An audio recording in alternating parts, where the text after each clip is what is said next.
Bueno, bienvenidos nuevamente a la clase de Finanzas Internacionales. Durante esta sesión vamos a estar revisando el tema de balanza de pagos. Tomaremos un pequeño descanso en unos 30 o 40 minutos y luego retomaremos mismo este tema. Entonces vamos viendo pues entonces el balanza de pagos, ¿a qué se refiere, no? ¿Alguien recuerda, perdón la pregunta, ¿alguien recuerda sus clases de macroeconomía y lo que veíamos dentro de la balanza de pagos? ¿O qué será esto de la balanza de pagos? ¿Alguna idea? Yo no me acuerdo. Está muy bien. Yo recuerdo cómo hacíamos las fórmulas para poder hacer la balanza de pagos convirtiendo de pesos a dólares, por ejemplo. Ok, bien. ¿A qué nos suena balanza? A ver, vamos a lo mejor empezando desde ahí. ¿Qué es una Como balanza? ¿no? Igualar. Igualdades, ¿no? Nos suena a que tiene que estar iguales. Balanza de pagos. Bueno, de una igualdad a lo mejor si lo queremos ver como un estado financiero, como un balance general, donde los activos deben ser iguales a los pasivos, ¿no? Es un poquito similar, ¿no? La balanza de pagos entonces es esta funcionalidad donde todo lo que nosotros traemos es igual a todo lo que nosotros mandamos, ¿no? En este caso, más aterrizado, vamos a estar hablando de las importaciones y las exportaciones. Entonces, una balanza de pagos o la balanza de pagos va a estar igual que un balance general conformado por diferentes cuentas. Tendremos unas que nos acreditan y unas que tendremos nosotros que acreditar, ¿no? En la balanza de pagos, entonces, es el total de las importaciones y las exportaciones de un país, ¿sí? Todo lo que yo voy a traer al país y todo lo que yo voy a mandar de mi país hacia el resto del mundo, ¿no? En la estricta teoría nos dice que una balanza debe estar equilibrada, por tanto, todas mis importaciones deberían ser iguales a mis exportaciones. Todo lo que yo les compro a los demás países del mundo debería ser igual a todo lo que yo envío al resto de países del mundo. Esto es que todo lo que yo les debo al resto del mundo debería ser igual a lo que el resto del mundo me debe a mí, ¿sí? Entonces, eso va a ser más o menos en general lo que vamos a revisar el día de hoy. La balanza de pagos de un país es el resumen de todas sus transacciones económicas con el resto del mundo durante un determinado año. La balanza de pagos registra todos los ingresos de divisas al país, así como los egresos, ¿sí? Que ya nos comentaba su compañero. Hay fórmulas para determinar pues las cuentas de cada una pues sí, de los rubros de la balanza de pagos, ¿no? Y tiene mucho que ver con la entrada y la salida de divisas a nuestro país, ¿no? ¿Cómo es que yo voy a traer o voy a hacer los cobros de todas esas cuentas pendientes y me voy a traer las divisas al país? ¿O cómo es que yo voy a pagar todo lo que debo de importaciones y van a ser salidas de divisas de mi país? ¿Sí? Entonces, una balanza de pagos registra todos los ingresos y los egresos de divisas al país. El principal objetivo de la balanza de pagos es informar al gobierno sobre la posición internacional del país y ayudarlo a formular políticas monetarias, fiscales y comerciales. Entonces, con la balanza de pagos, digamos, el Banco de México, pues se va a ayudar mucho para saber cuánto es lo que tiene que sacar a circulación o cuánto es lo que tiene que recortar de circulación, ¿no? Recuerda que ya veíamos dentro del sistema financiero mexicano que el Banco de México es quien nos va a permitir tener efectivo circulando en el país, ¿no? Igualmente, divisas de otros países que las pueda permitir que estén en circulación, ¿sale? Entonces, la balanza, perdón, la balanza de pagos le va a ayudar al Banco de México o al gobierno a formular políticas monetarias, a formular cuánto es el dinero que tendría que estar circulando en el país para que pudiéramos manejar la economía, ¿vale? El análisis de la balanza de pagos permite determinar la oferta y la demanda de divisas extranjeras y tener una idea acerca de los movimientos futuros del tipo de cambio. ¿sí? Si yo estoy entonces importando mucho, me estoy llenando de deudas, ¿sí? Quiere decir entonces que yo voy a necesitar soltar más dinero, soltar más divisas para poder hacer frente a esos pagos. Entonces el Banco de México a lo mejor tendrá que llevar divisas al mercado y ofrecerlas para que pudiéramos nosotros hacer frente a estos compromisos. Si de la balanza de pagos, entonces, se desprende que la demanda de divisas extranjeras rebasa la oferta, podemos esperar una depreciación de la moneda nacional. Caso contrario, se espera una apreciación de la moneda. ¿Sí? Entonces, si de la balanza de pagos, si yo tengo la balanza que me va a decir cuánto importé versus cuánto exporté, si la demanda de divisas extranjeras rebasa la oferta, o sea, si yo necesito más dólares para poder hacer frente a mis obligaciones, entonces el Banco de México va a soltar muchos más dólares, ¿sí? La moneda nacional, el peso, entonces se esperaría que se depreciara, ¿no? Caso contrario, que yo no tengo tantas deudas en dólares, yo no tengo que pagar mis importaciones porque no tengo importaciones y rechazo entonces el dólar porque no lo necesito de momento, entonces vamos a esperar una apreciación de la moneda. ¿Sí? Tendría entonces que el Banco de México retirar los dólares que tenemos en circulación y entonces esperaríamos una apreciación de la moneda, ¿no? Recuerdan que en la última clase hablamos sobre las diferencias entre apreciación, depreciación, recuerdan eso, ¿no? Dependía del tipo de manejo de la moneda extranjera, ¿no? Si era controlada o era libre flotación, ¿no? La balanza de pagos permite detectar los desequilibrios externos y sus causas. Los desequilibrios en la balanza de pagos es la principal razón por la que México no puede lograr un crecimiento económico alto y sostenido necesario para eliminar la pobreza y asegurar el pleno empleo. ¿Sí? Entonces, un desequilibrio en la balanza de pagos nos puede generar que nosotros contraigamos muchas más deudas que notas de crédito. Entonces, esos desequilibrios nos van a llevar a que México no pueda desarrollarse efectivamente. ¿Sí? ¿Por qué? Porque tenemos mucha deuda. ¿Sí? Y es a lo que le vamos a llamar la deuda externa. ¿Sí? Deuda que tenemos con el resto del mundo que no podemos a lo mejor solventar de alguna forma, ¿no? Y esos recursos que México tendría para a lo mejor eh, generar desarrollo, como pueden ser en escuelas, en hospitales, etcétera, lo tendrá entonces que implementar o que gastar esos recursos para pagar las deudas que tenemos con el resto del mundo, ¿sí? Pagar todas nuestras importaciones que hacemos. Cada vez que la economía mexicana empieza a crecer vigorosamente, las importaciones tienden a crecer más rápidamente que las exportaciones y consecuentemente crisis de la balanza de pagos conduce a las políticas de ajuste que provocan una recesión. Entonces, cada vez que nosotros tratamos de crecer o crecemos desmedidamente, seguramente que nuestras importaciones aumentarán. ¿Por qué será eso?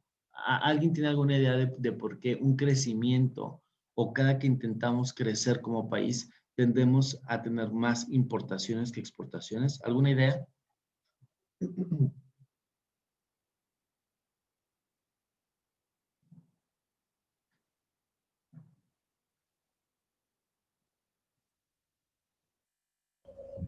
No, profe, a mí no se me ocurre nada. ¿Al resto, alguien que se le ocurra? ¿Qué es lo que sucede? A ver, ponte a pensar, ¿qué es lo que sucede cuando de repente tú normalmente en tu trabajo te están pagando, voy a inventar, 6,000 pesos mensuales, 7,000 pesos mensuales, y de repente te suben de puesto o te aumentan a 14,000 pesos? ¿Qué es lo primero que vas a hacer? O sea, ¿qué harías, no? ¿Qué creen que sucedería? Pues gastas más, ¿no? Exactamente, gastas más. Al tener más dinero, empiezas a gastar más. Y yo me imagino que ahora en lugar de comprar en Pull&Bear, ¿no? Vas y compras en Zara, a lo mejor, ¿no? O vas y compras ya directamente en Nike, en Adidas, etcétera, ¿no? Entonces empiezas a generarte, digamos, necesidades diferentes, ¿no? A lo mejor ya empiezas a generarte necesidades de cierta marca, te gusta ya utilizar cierto perfume que te cuesta ya un poco más caro, y entonces vas a empezar a buscar diferentes opciones, ¿no? A lo mejor opciones un poquito más costosas. Lo mismo sucede con una economía. En cuando nosotros empezamos a crecer, tenemos la necesidad de gastar más, ¿sí? De generarnos más necesidades, ¿sí? Entonces vamos a salir a buscar a otros países o vamos a empezar a buscar en línea, que es lo que me satisface, y voy a empezar a crear o a generar más importaciones, ¿no? Sin embargo, mis exportaciones van a quedar usualmente de la misma manera. ¿Por qué? Porque el nivel de trabajo voy a tener el mismo, ¿vale? Entonces, generalmente cuando nosotros o como economía empezamos a crecer de manera vigorosa, que hacemos un salto muy grande, las importaciones van a tender a crecer, ¿sí? Sin embargo, las exportaciones usualmente se quedan igual. ¿Por qué? Porque el trabajo va a seguir siendo a lo mejor el mismo. En consecuencia, tendremos muchas más importaciones que exportaciones y nuestra balanza ya no va a estar equilibrada. Eso nos va a generar una crisis. ¿Por qué? Porque vamos a tener la demanda, vamos a necesitar más dólares o monedas extranjeras para solventar nuestros pagos. Y a la hora que hacemos eso, generamos que la moneda nacional se deprecie y entonces tendremos una crisis o una recesión, ¿sí? Bien, el hecho de que el crecimiento de la economía mexicana se vea limitado por los problemas en la balanza de pagos, se llama estrangulamiento externo.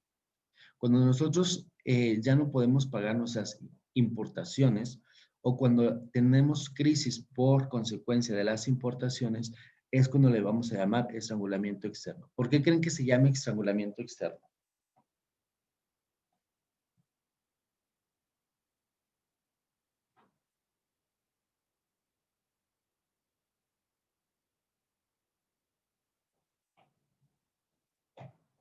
A ver, ideas, ¿por qué le llamamos estrangulamiento externo? Me suena como algún problema. Claro, ¿no? Vamos a decirlo que estrangulamiento externo lo llamamos porque precisamente tenemos deudas con el exterior, ¿sí? Deudas con el resto del mundo y entonces esas deudas nos van a estar sofocando, ¿no? Entonces, cuando nosotros tenemos eh, muchas más importaciones que exportaciones y nuestra balanza se desequilibra, entonces le vamos a llamar estrangulamiento externo. ¿Por qué? Porque el resto del mundo nos está de alguna forma sofocando, ¿no? Hago este tipo de comentarios para que a lo mejor se nos queden un poquito más grabados con ejemplos y que a la hora que venga el quiz o el examen, pues podamos como referirnos a estos ejemplitos. ¿Okay? Los datos de la balanza de pagos se publican cada trimestre y son objeto de un cuidadoso estudio por parte de los funcionarios del gobierno, los empresarios y otros tomadores de decisiones. Entonces, ustedes imagínense que se publican y están los funcionarios de gobierno y se sienta Carlos Slim a ver las noticias y entonces dice, ay, ¿cómo crees que tenemos muchas más importaciones que exportaciones? Si tenemos entonces eso, seguramente el peso mexicano se va a devaluar. Y aquí vienen como los problemas. Si se esperan resultados positivos de las transacciones del país con el resto del mundo, o sea, si se esperan que tuviéramos más exportaciones que importaciones, entonces tendríamos un fortalecimiento de la moneda y las tasas de interés podrían bajar, los precios de las acciones van a subir. ¿Por qué? Porque pues, ahora la acción mexicana o el peso mexicano pues tiene mucho más valor, ¿no? Caso contrario sucede si el saldo de las transacciones del país con el extranjero es percibido como negativo. Si nosotros tenemos entonces más importaciones, si le debemos más al mundo, entonces los mercados mexicanos podrían verse afectados, ¿no? Los mercados financieros mexicanos. Tendríamos entonces a lo mejor una depreciación del peso, podríamos tener un alza en las tasas de interés, porque ahora si tú quieres dinero, pues entonces te va a costar un poquito más caro, ¿vale? Días antes de la publicación de los datos, podemos observar los mercados financieros un ajuste en las variables principales como tasa de interés, tipo de cambio e índices bursátiles. ¿Por qué creen que días antes de que se publique empieza, digamos, el gallinero a alborotarse?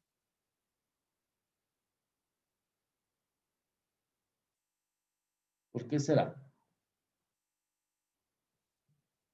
¿Qué pasa con ustedes cuando Cuando hacemos un examen y sabemos que el día de mañana a las 8 de la mañana van a estar publicadas es más, a las 12 del día van a estar publicados los resultados. ¿Qué genera en ustedes? ¿Nervios? Ansiedad. Ansiedad, Nervios. nervios, ¿qué más? ¿Qué empiezan a pensar? Si lo reprobamos. Exacto, ¿no? Entonces, exacto, exactamente. Entonces, sucede lo mismo con estos resultados, ¿no? Empieza a generar cierto nerviosito, cierto nervito en los empresarios, entre la gente a lo mejor que está muy, muy metida en esto de la economía y empezamos a ponernos como ansiosos, ¿no? ¿Por qué? Porque empezamos a pensar, ¿y si sí? ¿Y si no? ¿Y si reprobé? ¿Y si me fue mal? ¿Y si la balanza de pagos se desequilibró? Etcétera, etcétera, porque sabemos las consecuencias que eso puede tener, ¿no? Y a ese nervio, a esa estar pensando si sí o si no, ¿cómo creen que le llamamos? Hay una palabra que me encanta, por no decir chisme, pero es el mismo sinónimo. Le llamamos especulación, ¿no? Porque estamos especulando entre que si nos fue bien y si nos fue mal. Entonces andamos ahí de metiches, andamos ahí de chismosos, y andamos diciendo, oye, ¿y qué tal que nos fue bien? Oye, ¿y qué tal que nos fue mal? ¿No? Entonces solamente estamos especulando acerca de si la balanza salió positiva o salió negativa. Y entonces este nervio, estas especulaciones impactan tanto que las tasas de cambio, el tipo de cambio, los índices bursátiles, perdón, las tasas de interés, los tipos de cambio, los índices bursátiles, se empiezan a disparar y se empiezan a poner locos. ¿Por qué? Porque el nervio con el banquero dice, no, hombre, si nos fue mal, pues de una vez empiezo a subir mi tasa de interés. Con los de las casas de bolsa, no, pues yo pienso que vamos a salir mal y entonces empieza a subir el tipo de cambio, ¿no? Y eso es lo que sucede días antes de la publicación de los resultados, ¿no? Ese nerviosito, esa ansiedad. Bien. La balanza de pagos, entonces, consta de 3 cuentas para poderse equilibrar, igual que un balance general, ¿no? Tendremos la cuenta corriente, la cuenta de capital y las reservas oficiales. ¿Alguien recuerda un poquito sobre las reservas oficiales?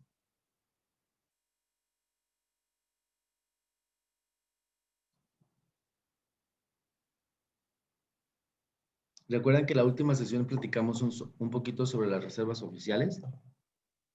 ¿Eran los dólares? Eran los dólares, ¿qué más? ¿El oro? El oro, ajá.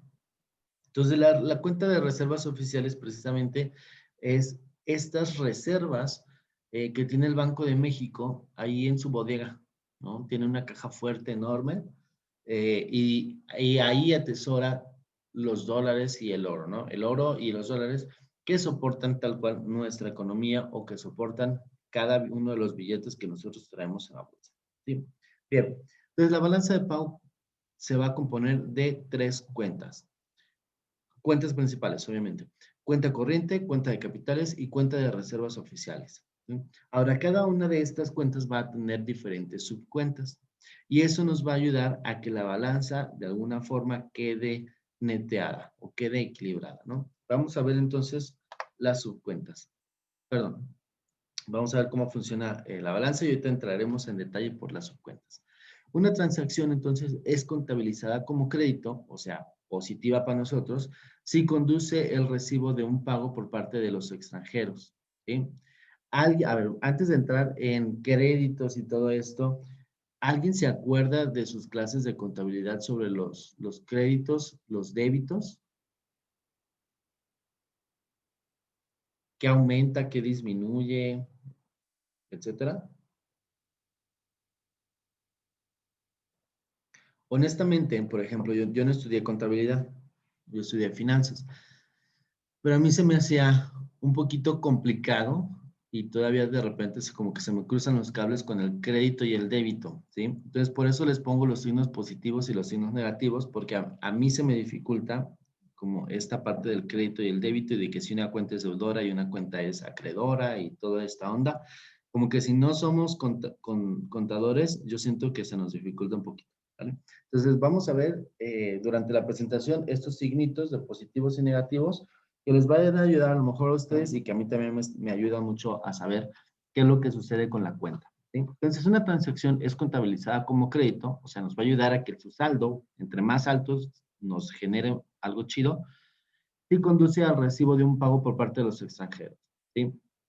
Entonces, si alguien me va a pagar, si algún país me va a pagar a mí, entonces va a ser un crédito y eso me va a ayudar a que mi cuenta o mi balanza de pago salga positiva. Entonces, eso está chido, ¿sí? Entonces, un crédito por parte de los extranjeros está padre, está cool. El resultado de las transacciones de crédito es que las divisas extranjeras entran al país. Esas transacciones aumentan la oferta de divisas en el mercado cambiario. ¿Ok? Podemos decir que las transacciones crédito aumentan la demanda de la moneda nacional, por lo que contribuyen a su fortalecimiento. Entonces, una vez que nosotros hacemos las transacciones y que nosotros exportamos, ¿sí? Lo cual quiere decir que me van a pagar los extranjeros, va a entrar dinero al país, entonces son créditos. Eso va a ayudar a que la moneda nacional se fortalezca y eso va a ser algo bueno para nuestra economía nacional, ¿vale? Entonces, cada vez que yo hago una exportación, yo le estoy dando un producto al extranjero y el extranjero me va a pagar a mí y voy a tener una entrada de divisas al país y eso está padre, ¿sí? Esas son notas de crédito, eso está cool. Eso me va a ayudar a que el fortalecimiento de mi moneda se vea, bueno, pues a que se haya un fortalecimiento de la moneda, ¿vale? Bien. Las transacciones de débito, que son las negativas, ¿sí? Conducen a un pago a los extranjeros. Si conducen a un pago a los extranjeros, entonces yo hice una importación. Yo compré, ¿vale? Yo le compré a China, yo le compré a Rusia, yo le compré a Estados Unidos, yo le compré a Dinamarca, yo le compré a Argentina, etc. Entonces, ahora ya me entregaron el producto, pues ahora hay que pagarlo, ¿no? Eso es un débito. Eso significa que yo voy a tener que desembolsar mi lana, yo voy a tener que desembolsar mi divisa y pagarle a Rusia, a Estados Unidos, a China, a Argentina, etc. ¿Vale? Las divisas entonces saldrán del país. Las transacciones débito se registran en la balanza de pago como egresos. Esas transacciones aumentan la demanda de divisas en el mercado cambiario. ¿Por qué? Porque ahora necesitamos divisas y andamos como locos buscando quién trae. Y entonces eso va a aumentar la oferta de la moneda, se aumenta la oferta de la moneda nacional, por lo que contribuye a su debilitamiento, ¿vale? Entonces, cada vez que yo importo algo de China, de Australia, de Estados Unidos, del Reino Unido, etcétera, yo me comprometo a pagarle al resto del mundo o a algún país y entonces saldrán divisas de aquí. Eso entonces nos va a impactar en la demanda de divisas y por tanto nos va a afectar el fortalecimiento de la moneda nacional, ¿sí? Entonces nos vamos a quedar un poquito débiles, ¿sale? Ok, resumen entonces. Las exportaciones ayudan o contribuyen al fortalecimiento de la moneda nacional porque entrarán divisas extranjeras al país y todas las importaciones contribuyen a un debilitamiento de la moneda nacional porque generan que yo saque divisas del país, ¿vale? Resumen de estas dos slides, así. Bien, ahora sí vamos a entrar en tema de las cuentas.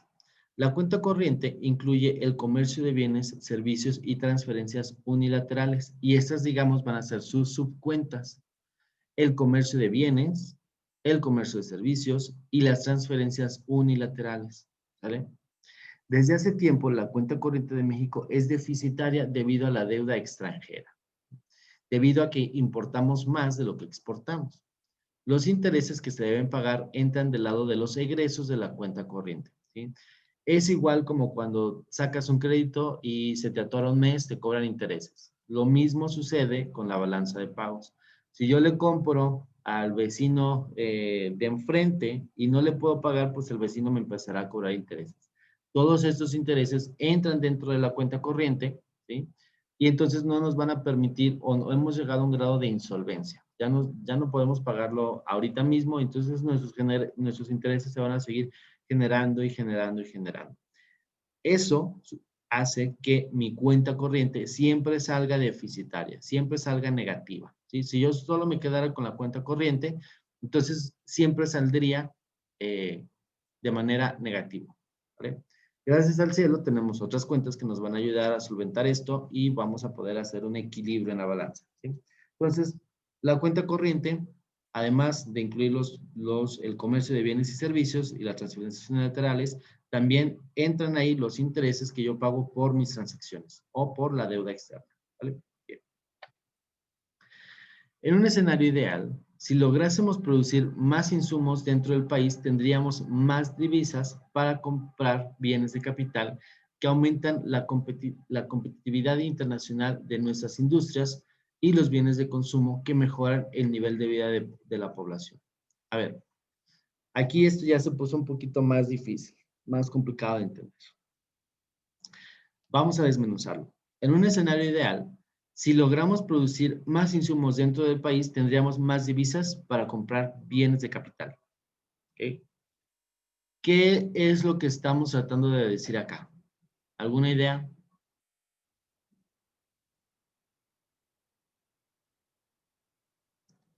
Ok, vámonos por partes. ¿Qué es un bien? Ah, dale, dale.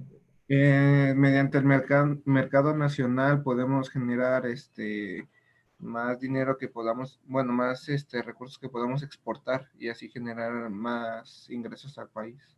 Excelente, muy bien, tal cual. Bastante aterrizado, muy bien. ¿Cómo vamos a generar esos bienes que vamos a exportar? Lo vamos a generar con bienes de capital. Por ahí hace un buen de semestres, cuando estábamos en nuestra clase de macroeconomía, nos enseñaron los bienes de capital y los bienes de consumo. ¿Recuerdan la diferencia entre estos dos?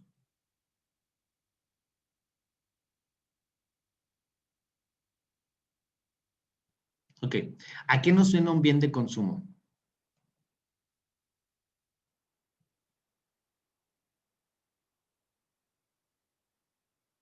Un bien de consumo. ¿Qué será eso? Un bien de consumo es todo aquello que literal lo puedo consumir. ¿Qué es consumir? ¿Qué te suena? Gastar. Ajá. ¿Qué más? Se consumó, por ejemplo. Esto se consumó. ¿A qué nos suena esa frase? Que se termina. Que se termina, ¿no? Entonces, un bien de consumo, ¿qué será? ¿Algún producto o servicio?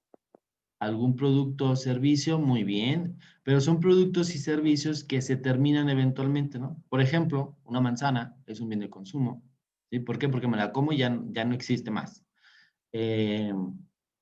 La ropa son bienes de consumo porque me los pongo, los gasto y de repente ya se rompen y ya no funcionan más, ¿sí?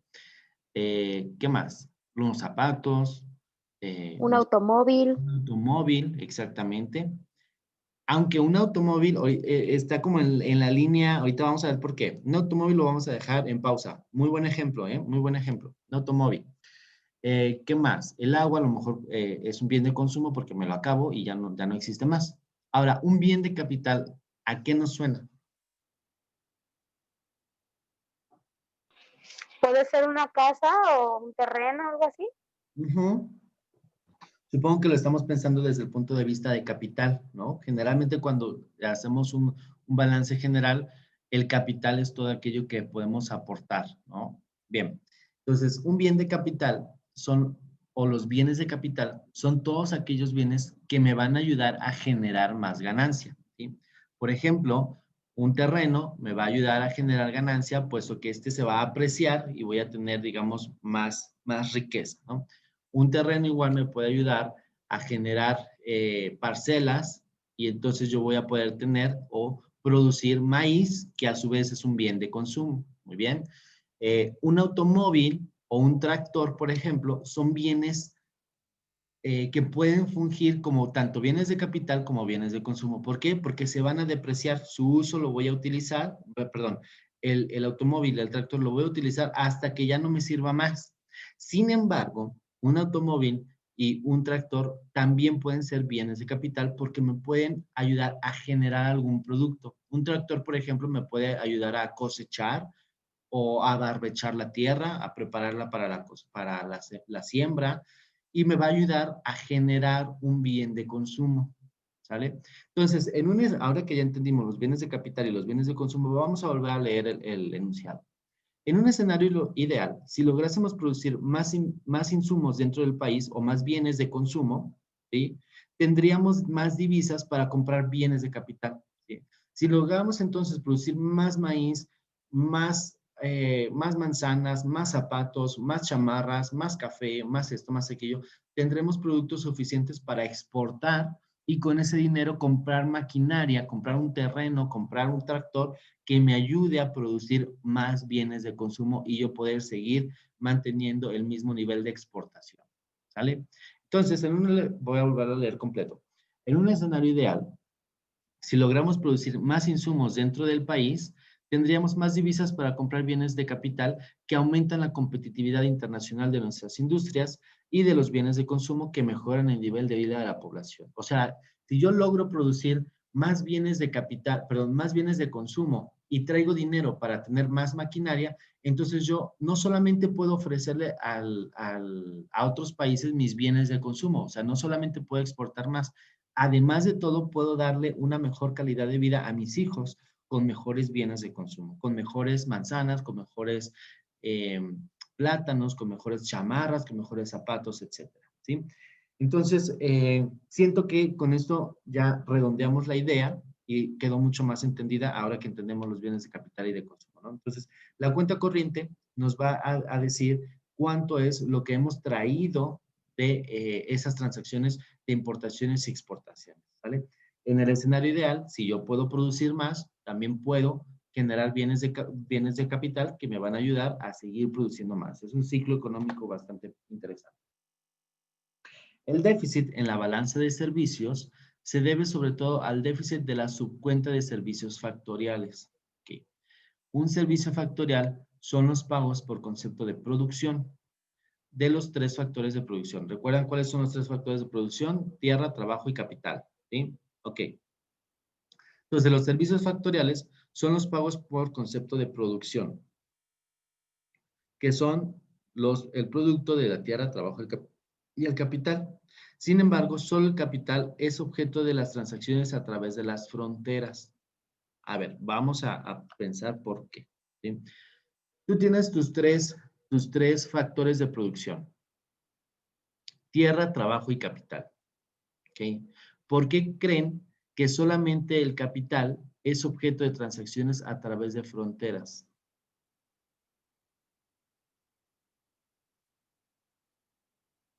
¿Por qué solo el capital? ¿Por qué solo con el capital puedo hacer transacciones internacionales?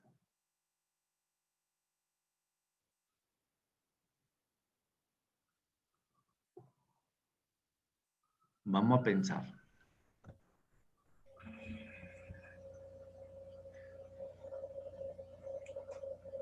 Una transacción internacional podemos definirla a lo mejor como el intercambio internacional de algo, ¿no?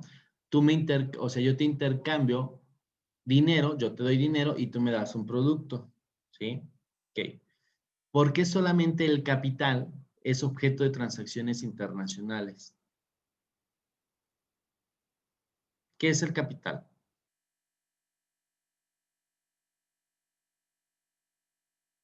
Son bienes para la empresa, para la nación. Muy bien. Si lo referimos a un contexto financiero, el capital es el dinerito, ¿no? El dinero, la marralla, la marmaja, ¿no? Entonces, las monedas. ¿Por qué solo las monedas, el dinero, es objeto de transacciones internacionales? Bueno, yo me lo imaginé de una manera un poco tonta, si le quiere poner. La tierra no la puedes transportar a otros países por diferencias políticas. Exactamente. Es El eso. trabajo, pues no puedes tan fácilmente llevar a trabajadores de tu nacionalidad a otros países, por ejemplo, también. Lo has entendido perfecto. A lo mejor suena tonto y a lo mejor muchos, no solamente uno, pensó eso, pero es exactamente por eso, ¿sí? De los tres factores de producción, tierra, trabajo y capital, solamente podemos mandar de forma internacional o podemos transportar el capital. La tierra no la podemos vender, no te puedo mandar una hectárea de tierra, ¿verdad? Tampoco te puedo exportar trabajadores, ¿no? Y eso es ilegal, ¿no? Entonces, de los 3 factores de producción, solamente el capital puede cruzar fronteras porque ese sí se puede mover y no es ni ilegal y es transportable. Las transacciones te las puedo hacer ahorita, clic, clic, clic, y ya te hice una transacción internacional. Sin embargo, la tierra del trabajo no las podemos exportar, no las podemos llevar a otra frontera. Perfecto, lo hiciste excelente. Entonces, de eso vamos a hablar sobre los servicios factoriales, que son los pagos por concepto de producción, o sea, son los pagos por concepto de capital. Muy bien. Las anotaciones en la cuenta de servicios factoriales se registran las entradas y salidas de divisa por concepto de pago de intereses por el uso de capital. Entonces, cuando nosotros tenemos la subcuenta de servicios factoriales, es donde vamos a anotar ahí los intereses pagados por el uso del capital, ¿sí? Si tú pides un préstamo, por ejemplo, en Estados Unidos, estás pidiendo capital. Los intereses que te cobre ese banco de Estados Unidos los vas a anotar en servicios factoriales. Los intereses que los residentes de México tienen que pagar por los créditos contraídos en los extranjeros entran como débitos, ¿sí? Los intereses que se reciben entran como créditos, ¿sí? Entonces, los intereses que yo voy a pagar al Banco de Estados Unidos va a ser un débito, lo cual va a generar salidas de dinero, y los intereses que el Banco de México, vamos a suponer, o Banco Azteca, le cobre al gringo que se está quedando aquí, entonces entran como, pues, entran divisas extranjeras al país, ¿ok? Y se registran como créditos, se registran como algo chido. Bien. Ah, caray. A ver. Lo que pasa es que cambié de, ¿cómo se llama? De Windows y me hizo un desorden en mis presentaciones.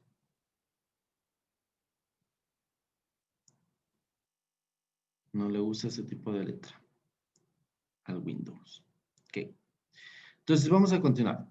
Los servicios no factoriales, entonces, se refieren principalmente al turismo internacional y a los servicios relacionados con el comercio internacional de mercancías, fletes, seguros, gastos portuarios, etc.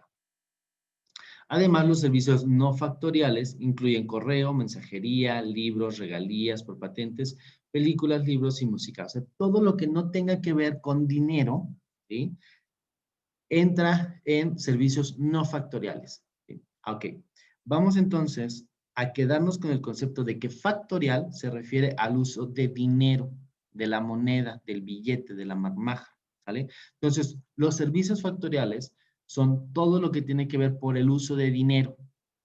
Ahora, los servicios no factoriales, todo lo que tiene que ver con no dinero, ¿sí? Con turismo, por ejemplo, con correo, mensajería, regalías, películas, etcétera. Todas las transacciones que yo hago y que no tienen que ver con dinero, ¿sí?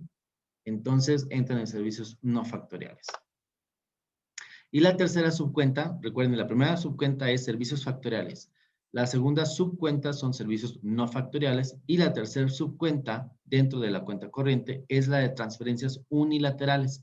¿A qué creen que se refiere con transferencias unilaterales?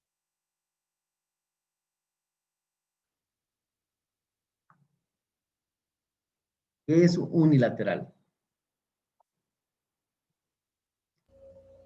Que solo un lado lo... Que solo es de un lado, ¿no? Okay. Perfecto. Entonces, las transferencias unilaterales es que solo vienen de un lado sin entregar yo nada a cambio, ¿no? Y entonces entramos, en transferencias. Dice, una transferencia es un pago que no tiene contraparte de entrega de un bien o servicio. Un ejemplo son las donaciones a organizaciones de caridad, ¿sí? Cuando tú, por ejemplo, ahora que se viene el Teletón, por favor donen. Ahora que se viene el Teletón, tú haces una donación, tú entregas el dinero y ¿qué recibes a cambio?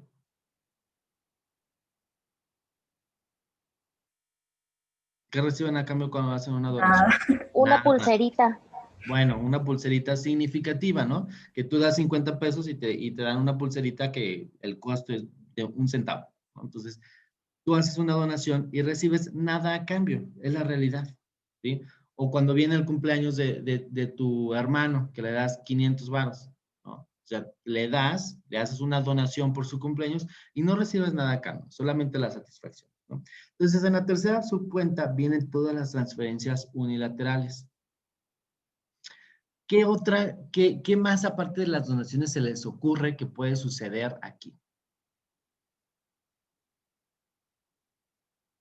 Aparte de las donaciones. Supongamos que somos Teletón y un grupo financiero americano nos hace una donación, entonces entran divisas y yo no le doy nada a cambio, solamente le doy las gracias, ¿no? Muchas gracias, con este dinero vamos a ayudar a más niños. Excelente. Aparte de esas donaciones o de esas entradas de dinero del extranjero sin que yo les tenga que dar nada a cambio, ¿qué otra pueden pensar?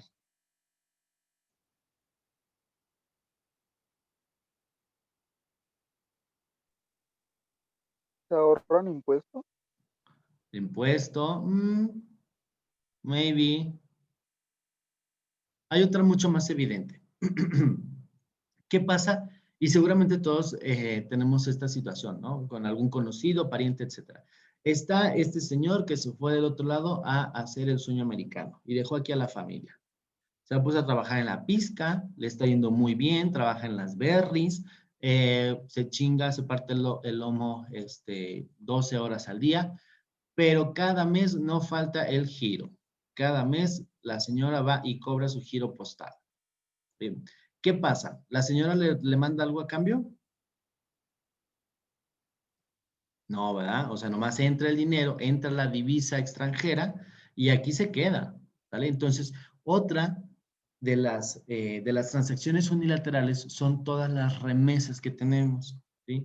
¿Y se imaginan cuántas personas están en esa situación? Pues un buen, ¿no? Tanto que son noticia, o sea, dentro de las noticias está, digamos, el apartado de las remesas. Y siempre escuchamos, pues por remesas se recaudaron o entraron al país 500 millones de dólares. Estoy inventando, obviamente, ¿no?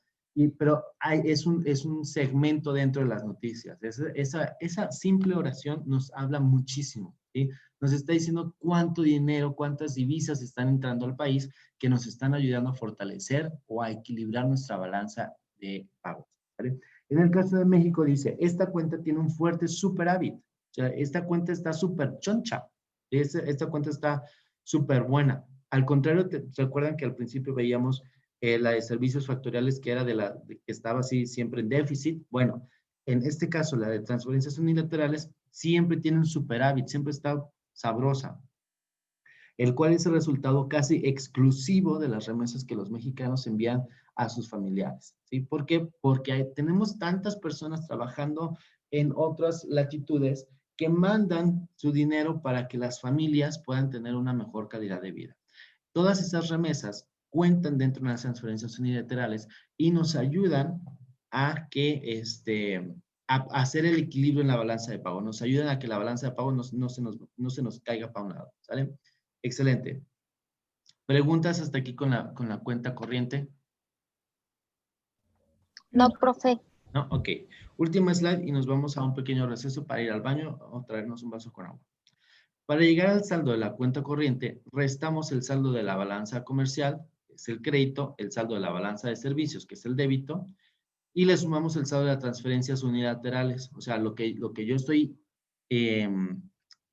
exportando, ¿sí? Que son los créditos, lo que yo estoy importando, que son los débitos, y le sumamos entonces también como crédito las transacciones unilaterales. Como país deudor, México tiene un déficit en la cuenta corriente, ¿sí? ¿Por qué? Porque yo importo más de lo que exporto y mis importaciones se comen a mis créditos, tanto de lo que yo exporto como de mis remesas, ¿sí? El déficit en la cuenta corriente puede ser comparado con el mismo déficit de los años anteriores, con el PIB corriente o de las exportaciones. El crecimiento del déficit en la cuenta corriente debe ser analizado con cuidado porque puede reflejar algunos desequilibrios fundamentales, ¿sí? Entonces, Resumen, la cuenta corriente tiene 3 subcuentas: servicios factoriales, servicios no factoriales y transferencias unilaterales. Transferencias unilaterales es de las más chonchas por las remesas que recibimos de los trabajadores fuera del país, y la cuenta corriente siempre o casi siempre tiene saldo negativo porque porque yo importo más de lo que exporto. ¿Sale? Nos quedamos con esto, cerramos esta primera parte de la clase, de la sesión, y tomamos un descanso de 10 minutos y nos vemos aquí a las 8:32 para continuar con el tema de balanza de pagos. ¿Sale? Muy bien.